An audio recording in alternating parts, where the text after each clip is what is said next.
Sandaling nakatsikahan si Jenilyn Mercado sa premiere night ng Green Bones at sa gitna ng pag-iyak at mugto ng mata, masaya niyang chinika nito na nag-renew na siya sa GMA7.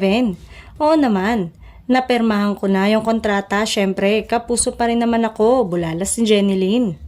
Napag-usapan na raw ang gagawin niya sa 2025 pero gusto rin niyang mag-produce under sa production house nila ni Dennis Trillo. Next year, may gagawin pong soap, pelikula at may lalabas din po na album under GMA pa rin syempre. Napangiting pakli ni Jenilyn.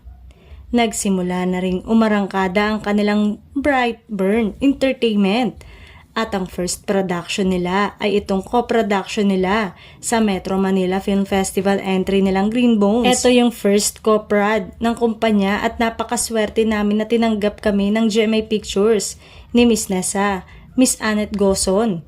Dahil napaka-special talaga ng project na to, talagang lahat pananiniwalaan namin na feeling namin maganda yung potential, saad naman ni Dennis Trillo. Samantala, proud na proud si Jenilyn sa performance ng asawa niya sa Green Bones. Wala akong masabi sa pelikula na to, grabe. Ang galing ni Dennis, ang galing din ni Ruru, ang galing ng lahat. Bakit hindi niyo ako ginawang extra dito? Binigay niya naman lahat. Magaling talaga sila, sabi niya kay Alessandra De Rossi na kasama niya sa paglabas ng sinema.